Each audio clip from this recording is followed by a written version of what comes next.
programang ito ay rated SPG. Striktong patnubay at gabay ng magulang ang kailangan. Maaaring may masiselang tema, lengguwahe, karahasan, sexual, horror o droga na hindi angkop sa mga bata. Kapatid di umano ni Sabrina, lumutang at handang magsalita laban kay Attorney Alon. Alamin natin. Welcome back sa aking channel, mga kaganapan sa Lilet Matias. Ang kwento ay nagsimula sa isang magulong eksena sa ospital. Ang mga doktor ay nagkakagulo, nagmamadali papunta sa kwarto ni Sabrina. Ang mga sirens ng mga aparatong medikal ay patuloy na umaawit at ang lahat ng tao ay abala, nagmamadali at tense. Ang tanong ng lahat ay bakit nga ba nagkakagulo ang mga doktor? Isa sa mga pinaka-eksaktong katanungan na hindi kayang sagutin ni Lilet, ang isang matalino at matapang na abogada na patuloy na nag-iisip kung ano ang koneksyon ng mga pangyayari kay Sabrina at kay Attorney Alon. Lilet ay puno ng mga tanong na walang kasagutan. Ang mga nakaraang kaganapan, hindi na iwasang mapansin ni Lilet ang mga hindi inaasahang pangyayari. Ang kanyang pananaw ay tila nagsisimulang lumabo. Hindi niya matutunan kung alin ang totoo at alin ang kasinungalingan.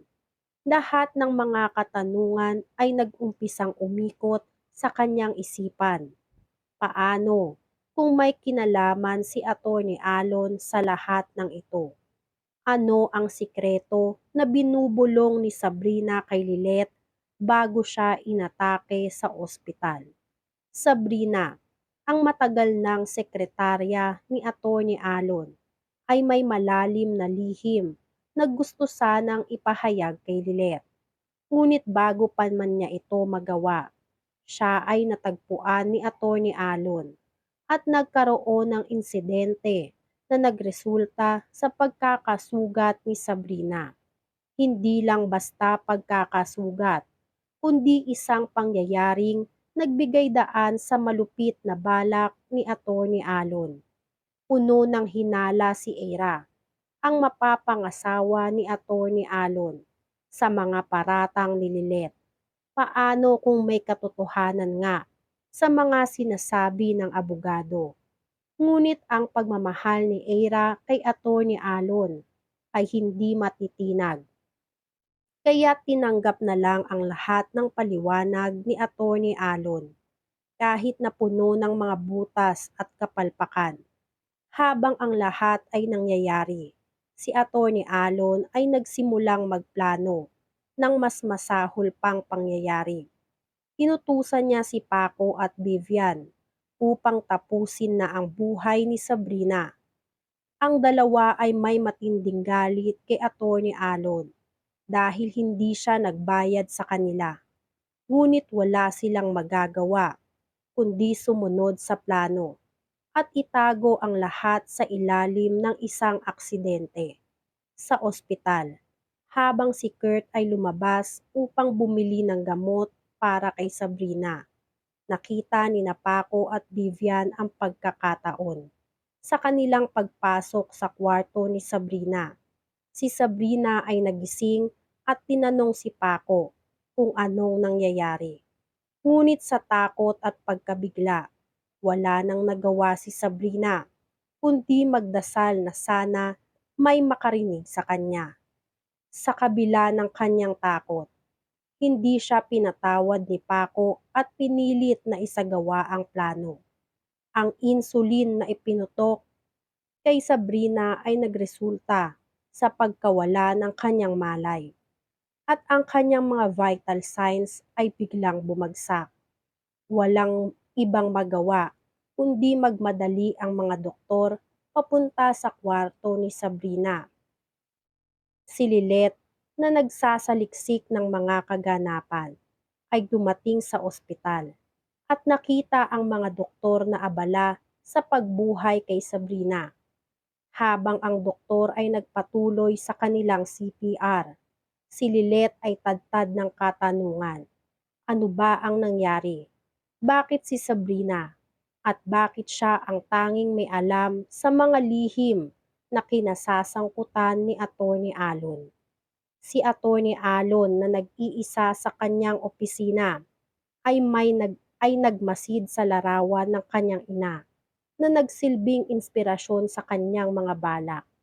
Iniisip ni Atty. Alon na sa wakas, matutupad na ang kanyang mga plano. Wala nang makakapigil sa kanya.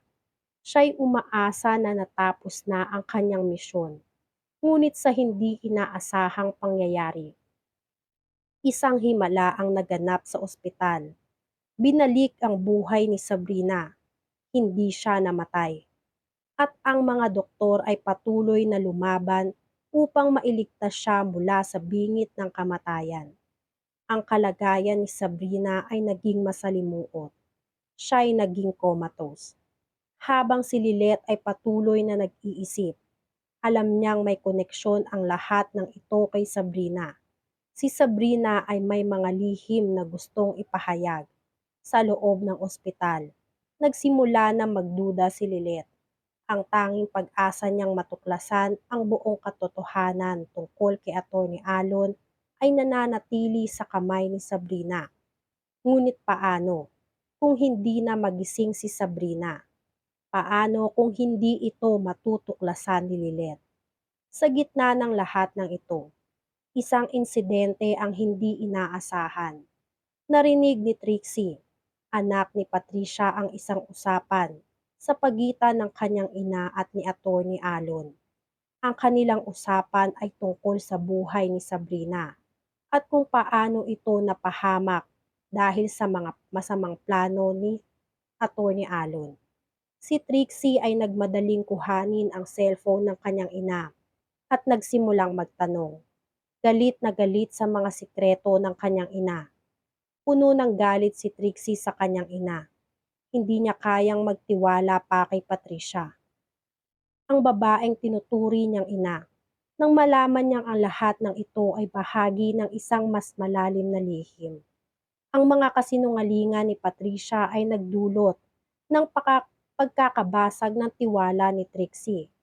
At ngayon, nag-aalangan si Trixie kung ipagpapatuloy ba niya ang paglaban sa kanyang ina o tatahimik na lang siya. Habang ang mga sikreto ay patuloy na lumalabas, ang buhay ni Sabrina ay nagiging susi sa pagbukas ng mga lihim na matagal nang nakatago. Ngunit paano kung ang mga lihim na ito ay magdulot pa ng mas malaking panganib sa lahat? Sa bawat hakbang ng kwento, lalapit ang mga sagot. Ngunit makikita ba ang buong katotohanan? At kung madiskubre ang lahat ng lihim, ano ang mangyayari sa mga taong sangkot? Sa lahat ng mga kaganapan, isang bagay ang tiyak: hindi pa tapos ang laban. Ang mga kasinungalingan at lihim ay magtutulungan upang baguhin ang mga buhay ng bawat isa. At si Lilet Matias, kasama si Sabrina at Trixie, ay patuloy na maghahanap ng katarungan. Kahit na ang mga balak ni Atty. Alon ay malupit, ang mga tanong ay hindi pa natatapos. Yan nga ang mga kaganapan at mga dapat nating abangan dito sa Lilet Matias. Kung gusto nyo pa ng mga ganitong klaseng video ay mag-subscribe at i-like itong video na to. Maraming salamat po.